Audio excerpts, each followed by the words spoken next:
정숙은 69이었다. 남편을 잃은 지 벌써 10년이 넘었고 혼자 사는 삶에 익숙해진 지도 오래였다. 아들은 미국에 있었고 딸은 부산에서 자기 생활을 꾸리고 있었다. 명절에나 한 번 보는 자식들이었다. 전화도 한 달에 한두 번, 그것도 짧게 끝났다. 괜찮냐는 말 한마디, 건강하시냐는 인사 한마디면 끝이었다. 정숙은 자식들을 원망하지 않았다. 다들 바쁘게 사는데 뭘 바라겠는가. 그저 하루하루 혼자 밥을 먹고 혼자 텔레비전을 보고 혼자 잠드는 일상이 반복될 뿐이었다. 어느 가을날 정숙은 오랜만에 교회 친구들의 권유로 동네 경로당에서 열리는 작은 모임에 참석했다. 차 한 잔 마시며 수다를 떠는 자리였다. 그곳에서 정숙은 병호라는 남자를 만났다. 72의 병호는 정숙보다 3살 위였지만 나이에 비해 정정해 보였다. 키가 크고 말수가 적었으며 옷차림도 깔끔했다. 무엇보다 그의 눈빛에는 외로움이 서려 있었다. 정숙과 같은 종류의 외로움이었다. 병호 역시 호랍이었다. 아내를 암으로 잃은 지 8년째였다. 자녀는 둘이었다. 큰아들은 서울에서 회사를 다녔고 작은 딸은 경기도 어딘가에서 남편과 살고 있었다. 자식들은 가끔 전화를 했지만 찾아오는 일은 드물었다. 병호는 매일 아침 공원을 산책하고 점심은 혼자 먹고 저녁에는 소주 한 잔으로 하루를 마무리했다. 그렇게 몇 년을 보냈다. 그러다 문득 이렇게 죽으면 안 되겠다는 생각이 들었다. 누군가와 함께 있고 싶었다. 사랑이 아니라 그냥 옆에 사람이 있는 삶이 필요했다. 모임이 끝나고 병호는 정숙에게 조심스럽게 말을 건넸다. 차라도 한 잔 더 하시겠냐고. 정숙은 흔쾌히 응했다. 둘은 근처 카페에 앉아 이야기를 나눴다. 처음에는 서먹했지만 대화가 이어지면서 둘 다 비슷한 처지라는 걸 알게 됐다. 혼자 사는 게 외롭다는 것, 자식들은 바쁘다는 것, 그래도 자식들을 원망할 수는 없다는 것. 서로의 이야기가 너무나 똑같았다. 그날 이후 둘은 자주 만났다. 일주일에 한두 번 공원에서 산책을 했다.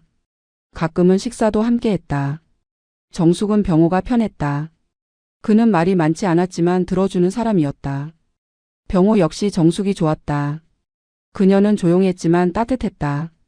둘 다 서로에게 큰 기대를 하지 않았다. 그저 같이 있으면 덜 외로웠다. 그것만으로 충분했다. 몇 달이 지나자 둘 사이에는 묘한 신뢰가 쌓였다. 정숙은 병호가 성실하고 책임감 있는 사람이라는 걸 알게 됐다. 병호 역시 정숙이 검소하고 자립적인 여성이라는 걸 확인했다. 둘 다 상대방의 돈을 노리지 않았다. 각자 국민연금과 약간의 저축으로 생활하고 있었고 그걸로 충분했다. 재산을 탐내는 관계가 아니었다. 그저 동반자가 필요했을 뿐이었다. 어느 날 저녁 병호는 정숙에게 조심스럽게 물었다. 혹시 함께 살 생각이 있느냐고. 결혼까지는 아니더라도 같은 집에서 서로 돌보며 지내는 게 어떻겠냐고. 정숙은 잠시 망설였다. 하지만 혼자 사는 삶이 너무 외로웠고 병호는 믿을 만한 사람이었다. 정숙은 천천히 고개를 끄덕였다. 조건이 하나 있었다. 경제 생활은 철저히 분리하자는 것이었다. 병호도 동의했다. 각자 자기 돈으로 자기 생활을 하는 것. 그게 서로를 위한 최선이었다. 병호는 정숙에게 자신의 집으로 들어오라고 제안했다. 그의 집은 작은 아파트였지만 두 사람이 살기에는 충분했다. 방이 2개였고 거실도 넓었다. 정숙은 자신의 집을 정리하고 병호의 집으로 이사했다. 짐은 많지 않았다. 옷가지 몇 벌, 사진 몇 장, 그리고 돌아가신 남편의 유품 몇 가지. 그게 전부였다. 동거 생활은 예상보다 순조로웠다. 병호는 아침 일찍 일어나 공원을 산책했고 정숙은 집안을 정리했다. 점심은 각자 먹거나 가끔 함께 먹었다. 저녁은 대부분 정숙이 차렸다. 병호는 설거지를 도왔다. 경제적으로는 완전히 독립적이었다. 병호는 자신의 연금으로 자신의 생활비를 냈고 정숙도 자신의 연금으로 자신의 몫을 부담했다. 공과금은 반반씩 나눴다. 식비도 반반이었다. 철저했다. 하지만 세상 사람들의 눈은 그리 관대하지 않았다. 동네에서 소문이 돌기 시작했다. 병호 씨가 어떤 여자와 산다더라. 나이 들어 재미 보려나 보다. 저 여자 돈 노리고 들어간 거 아니냐. 온갖 말들이 나왔다. 정숙은 그런 말들을 들었지만 신경 쓰지 않으려 했다. 자신은 떳떳했고 병호도 그녀를 믿었다. 그것만으로 충분했다. 문제는 병호의 자녀들이었다. 큰아들 병수는 아버지가 어떤 여자와 동거한다는 소식을 동네 지인을 통해 들었다. 병수는 즉시 동생 은경에게 전화를 걸었다. 둘은 황급히 아버지를 찾아갔다. 병호는 자녀들 앞에서 담담하게 말했다. 정숙이라는 분과 함께 살고 있다고 서로 외롭지 않게 지내려고 그런 거라고. 하지만 병수와 은경의 반응은 차갑기만 했다. 병수는 노골적으로 불쾌한 표정을 지었다. 그는 아버지에게 물었다. 저 사람이 아버지 돈을 쓰는 거냐고. 병호는 고개를 저었다. 각자 자기 돈으로 산다고 경제 생활은 완전히 분리돼 있다고 설명했다. 은경도 의심스러운 눈빛으로 정숙을 쳐다봤다. 정숙은 조용히 인사를 했지만 두 사람은 제대로 받아주지도 않았다. 그저 아버지한테만 말하고 나가버렸다. 그날 밤 병호는 정숙에게 미안하다고 말했다. 자식들이 무례했다고 자신이 잘 타이르겠다고. 정숙은 괜찮다고 했다. 이해한다고. 자식 입장에서는 낯선 여자가 아버지와 산다니 불안할 수도 있다고. 하지만 마음 한편으로는 씁쓸했다. 자신은 아무것도 잘못한 게 없는데 왜 이렇게 조심스러워야 하는지 알 수 없었다. 며칠 뒤 병호는 자녀들과 다시 만났다. 병수는 아버지에게 단도직입적으로 물었다. 아버지 연금으로 저 여자가 사는 거 아니냐고. 은경도 거들었다. 아버지 재산은 우리 가족 거라고 다른 사람한테 쓰이면 안 된다고. 병호는 화가 났지만 참았다. 자식들에게 다시 한번 설명했다. 정숙은 자기 돈으로 자기 생활을 한다고 자신의 연금에는 손도 안 댄다고. 하지만 자녀들의 눈빛은 여전히 의심으로 가득했다. 그 뒤로도 병수와 은경은 가끔 아버지에게 전화를 걸어 정숙에 대해 물었다. 저 여자가 정말 아버지 돈 안 쓰냐고 나중에 문제 생기는 거 아니냐고. 병호는 지쳤지만 매번 똑같이 대답했다. 정숙은 그런 사람이 아니라고. 하지만 자녀들의 불신은 사라지지 않았다. 오히려 시간이 갈수록 더 깊어지는 것 같았다. 동네 슈퍼에서 정숙은 우연히 옆집 아줌마를 만났다. 그 아줌마는 정숙을 보자마자 묘한 미소를 지으며 말했다. 요즘 잘 지내시냐고. 병호 씨랑 사시는 거 동네에서 다 안다고. 정숙은 애써 웃으며 대답했다.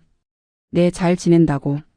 하지만 아줌마의 다음 말은 정숙의 가슴을 찔렀다. 근데 병호 씨 자식들이 좀 불편해 하신다면서요? 아버지 연금 문제로.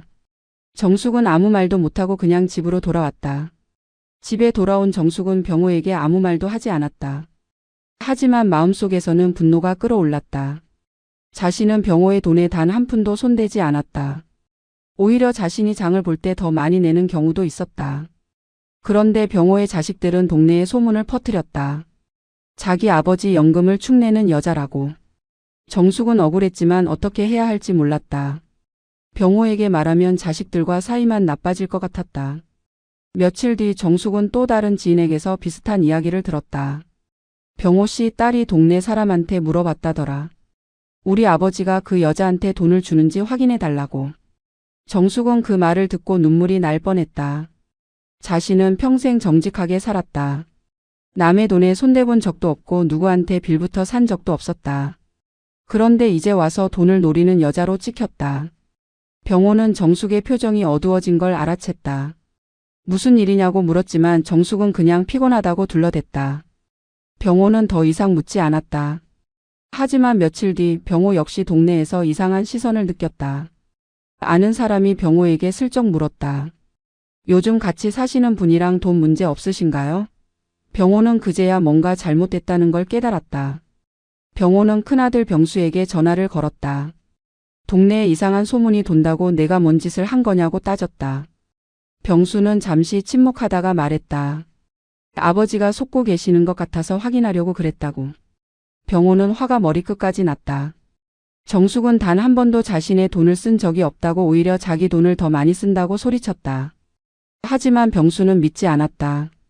아버지가 그렇게 생각하시는 것뿐이라고 실제로는 다를 거라고 우겼다. 그날 밤 병호는 정숙에게 모든 걸 털어놨다.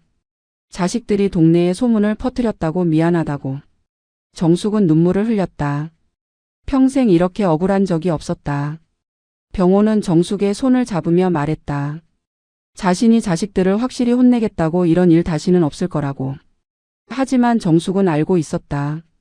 자식들의 마음은 쉽게 바뀌지 않는다는 것을. 동거를 시작한 지 1년쯤 됐을 무렵 병호는 정숙에게 중요한 제안을 했다. 결혼을 하자고. 정숙은 깜짝 놀랐다. 이 나이에 무슨 결혼이냐고 물었다. 병호는 진지하게 대답했다. 법적으로 보호받아야 한다고. 만약 자신이 아프거나 다치면 보호자가 필요한데 지금 상태로는 정숙이 아무런 권한이 없다고. 병원에서 수술 동의도 못하고 중요한 결정도 못한다고. 그러면 정숙이 곤란해진다고 설명했다. 정숙은 고민에 빠졌다. 결혼이라는 게 이 나이에 필요한가 싶었다. 하지만 병호의 말도 일리가 있었다. 실제로 얼마 전 병호가 심한 감기로 병원에 갔을 때 정숙은 옆에서 지켜만 봐야 했다. 의사가 보호자 동의가 필요하다고 하자 병호가 직접 서명해야 했다. 만약 병호가 의식을 잃으면 어떻게 되는 거지? 그럼 자식들이 오기까지 아무것도 못하는 건가? 정숙은 불안했다. 며칠을 고민한 끝에 정숙은 결혼에 동의했다. 조건이 있었다. 결혼식은 하지 말자는 것이었다. 이 나이에 하객 앞에서 식을 올리는 게 부담스러웠다. 병호도 동의했다. 둘은 조용히 혼인신고만 하기로 했다. 구청에 가서 서류를 작성하고 도장을 찍었다. 간단했다. 하객도 없고 축의금도 없고 그저 서류 한 장이었다. 하지만 그 서류 한 장이 둘의 관계를 법적으로 인정받게 만들었다. 혼인신고를 마치고 나오는 길 정숙은 묘한 기분이 들었다. 69에 다시 누군가의 아내가 됐다. 이상했지만 나쁘지 않았다. 병호도 마찬가지였다. 72에 다시 결혼을 했다. 젊은 시절의 결혼과는 전혀 달랐지만 이것도 나름 의미가 있었다. 둘은 집에 돌아와 소박하게 축배를 들었다. 소주 한 잔씩. 그게 전부였다. 하지만 이 소식이 병호의 자녀들에게 전해지자 상황이 급변했다. 병수는 전화로 아버지를 다그쳤다. 왜 혼인신고를 했느냐고, 왜 미리 말하지 않았느냐고. 은경도 울면서 전화를 걸었다. 아버지가 우리를 버리는 거냐고, 엄마를 배신하는 거냐고. 병호는 자식들에게 차근차근 설명하려 했다. 엄마를 배신하는 게 아니라고, 이건 실질적인 문제라고. 하지만 자식들은 듣지 않았다. 그저 배신감만 토로했다. 며칠 뒤 병수와 은경이 함께 아버지를 찾아왔다. 얼굴은 굳어 있었고 눈빛은 차가웠다. 병수는 아버지 앞에 앉아 단도직입적으로 말했다. 아버지 재산은 우리 가족 거라고. 연금은 절대 건드리지 말라고. 정숙은 그 말을 듣고 기가 막혔지만 참았다. 병호가 말하기 전에 정숙이 먼저 입을 열었다. 자신은 병호의 연금에 손댈 생각이 전혀 없다고, 지금까지도 각자 생활비는 각자 부담했고 앞으로도 그럴 거라고 분명히 밝혔다. 하지만 병수와 은경의 표정은 변하지 않았다. 그들은 정숙을 믿지 않았다. 은경은 냉정하게 말했다. 말로는 그렇게 하지만 나중에 아버지가 돌아가시면 재산 분할 소송 걸 거 아니냐고. 정숙은 이젠 참을 수 없었다. 목소리를 높였다. 자신은 평생 떳떳하게 살았고 남의 것 탐낸 적 없다고. 당신들 아버지 재산에 관심 없다고 소리쳤다. 하지만 두 자녀는 코웃음만 쳤다. 그리고 나가버렸다. 혼인신고 소식이 알려진 뒤 병수와 은경의 반발은 날로 심해졌다. 병수는 주말마다 아버지를 찾아와 똑같은 말을 반복했다. 아버지 연금은 아버지 것이니 절대 그 여자한테 쓰지 말라고. 은경은 전화로 매일같이 울먹이며 따졌다. 돌아가신 엄마한테 미안하지도 않느냐고. 병호는 자식들의 공격에 지쳐갔다. 자신은 잘못한 게 없는데 왜 이렇게 구박을 받아야 하는지 이해할 수 없었다. 어느 날 병수는 아버지에게 제안을 했다. 연금 통장을 자신이 관리하겠다고. 아버지한테 필요한 돈만 매달 드리겠다고. 병호는 화가 머리끝까지 났다. 자기 돈을 자기가 관리하겠다는데 무슨 상관이냐고 소리쳤다. 병수는 물러서지 않았다. 아버지가 그 여자한테 속아서 돈을 다 날릴 수도 있다고 우겼다. 병호는 자식을 처음으로 때리고 싶었다. 하지만 참았다. 그저 나가라고만 말했다. 은경은 더 교묘했다. 그녀는 정숙에게 직접 전화를 걸었다. 처음에는 공손하게 말했다. 아버지를 잘 부탁드린다고, 아버지가 외로워하셨는데 함께 계셔서 감사하다고. 정숙은 은경의 말에 안도했다. 그래도 딸은 좀 다르구나 싶었다. 하지만 은경의 진짜 의도는 다음 말에서 드러났다. 그런데 아버지 재산 문제는 저희가 알아서 할 테니 선생님은 신경 쓰지 말아주세요. 정숙은 그 말에 얼어붙었다. 은경은 계속 말을 이었다. 아버지 연금은 아버지 생활비로만 쓰시고 만약 선생님이 돈이 필요하시면 선생님 자녀분들한테 연락하세요. 우리 아버지한테는 절대 손 벌리지 마세요. 정숙은 전화를 끊어버렸다. 손이 떨렸다. 이렇게까지 모욕을 당해야 하나? 자신은 대체 뭘 잘못한 거지? 그저 외로운 노인과 함께 살기로 했을 뿐인데 왜 도둑 취급을 받아야 하는가? 병호는 정숙의 상태를 보고 무슨 일인지 물었다. 정숙은 은경과의 통화 내용을 그대로 전했다. 병호는 즉시 은경에게 전화를 걸었다. 딸에게 소리쳤다. 정숙한테 그런 식으로 말하지 말라고, 자신의 아내를 모욕하지 말라고. 은경은 울음을 터뜨렸다. 아버지가 자신들보다 그 여자 편을 든다고 가족을 버렸다고 울부짖었다. 병호는 더 이상 말하고 싶지 않아 전화를 끊었다.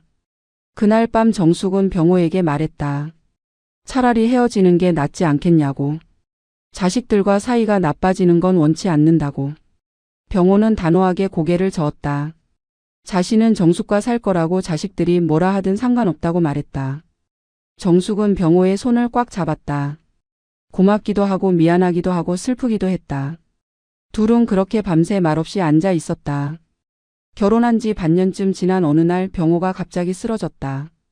아침 산책을 나갔다가 집에 돌아온 병호는 얼굴이 창백했고 땀을 뻘뻘 흘렸다.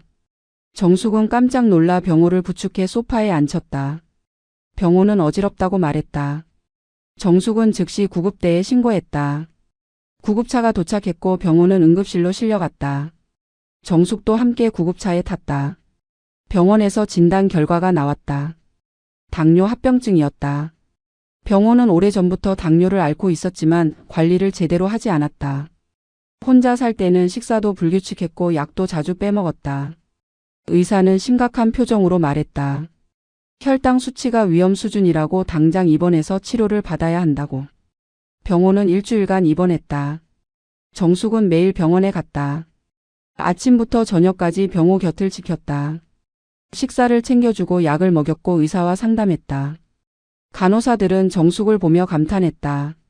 이 나이에 남편을 저렇게 헌신적으로 돌보는 배우자가 드물다고. 정숙은 그저 당연한 일을 할 뿐이었다. 병호가 자신의 남편이니까. 법적으로도 마음으로도. 병수와 은경에게 연락이 갔다. 둘 다 바쁘다며 당장은 올 수 없다고 했다. 병수는 서울에서 중요한 회의가 있다고 했고 은경은 아이들 돌봐야 한다고 했다. 주말에 한번 들르겠다고만 말했다. 병호는 실망했지만 내색하지 않았다. 자식들도 바쁘니 어쩔 수 없다고 스스로를 위로했다.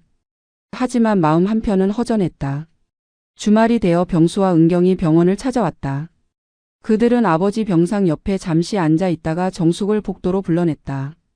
병수가 먼저 말을 꺼냈다. 아버지 병원비는 자신들이 부담하겠다고.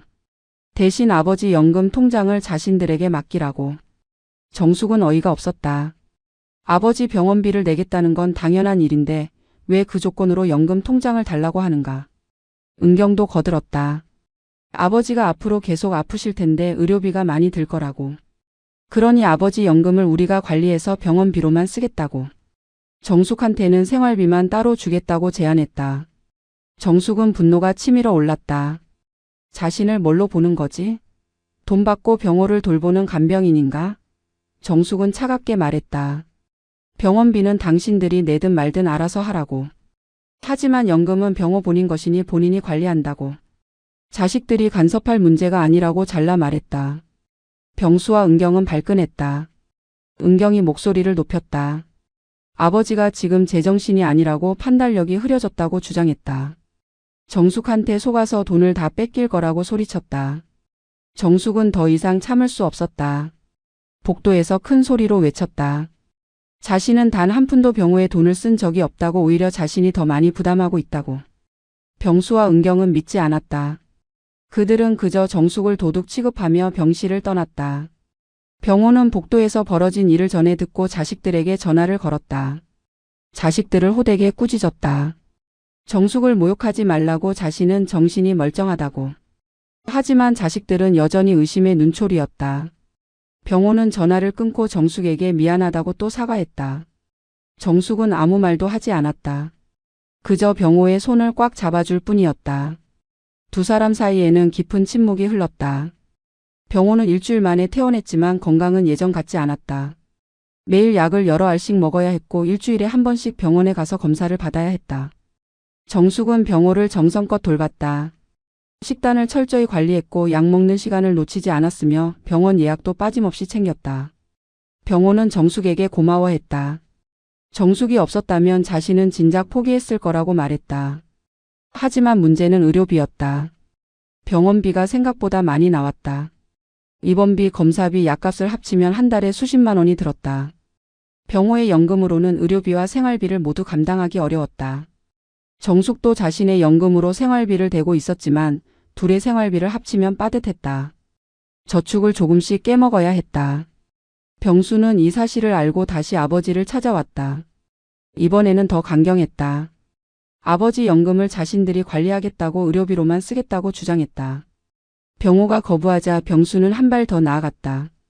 그럼 정숙이 생활비로 쓰는 돈을 줄이라고 요구했다.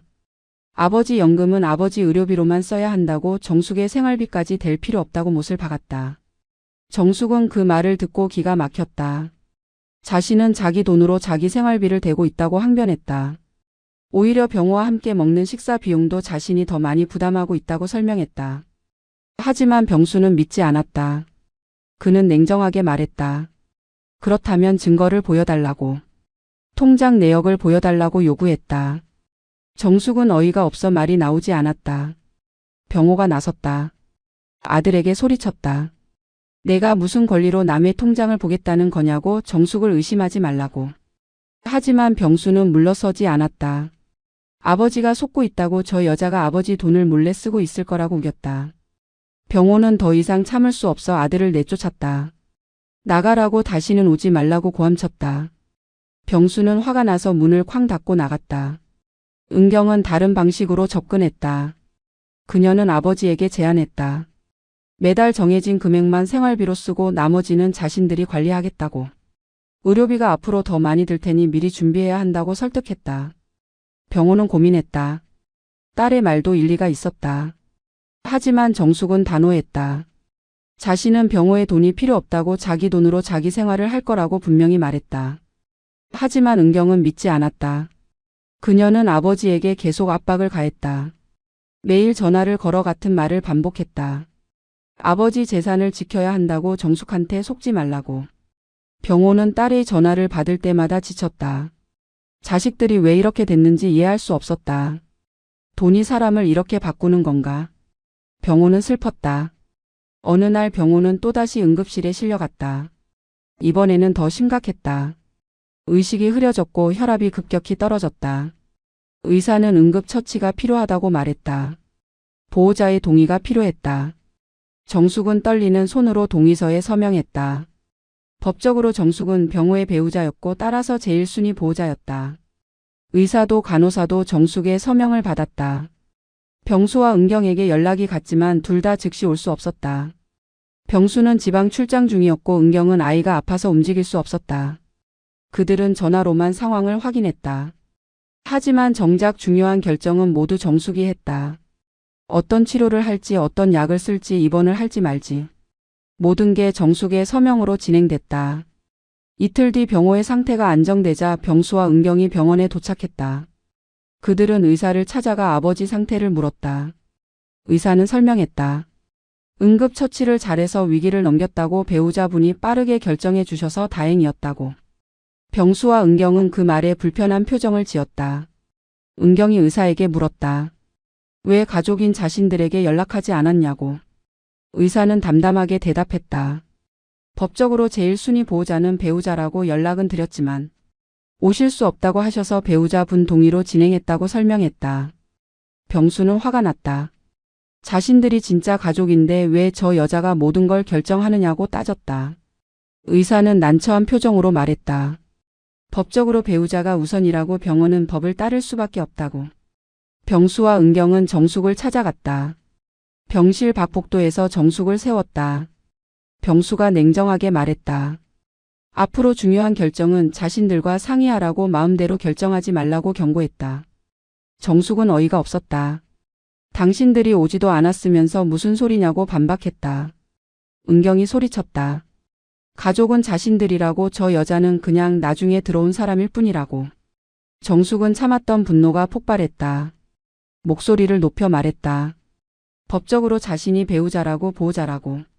당신들이 멀리 살면서 아버지를 제대로 챙기지도 않으면서 무슨 권리로 간섭하느냐고 소리쳤다. 복도에 있던 사람들이 돌아봤다. 병수와 은경은 당황했지만 물러서지 않았다. 그들은 정숙을 노려보며 말했다. 아버지 재산에 절대 손대지 말라고. 법적으로 뭐든 할 수 있는 위치라고 해서 함부로 하지 말라고 경고했다. 병호는 병실에서 그 소리를 들었다. 힘없이 일어나 복도로 나갔다. 자식들에게 말했다. 정숙이 없었으면 자신은 이미 죽었을 거라고. 정숙이 모든 걸 챙겼다고. 당신들은 전화 한 통뿐이었다고. 병수와 은경은 아버지의 말에 할 말을 잃었다.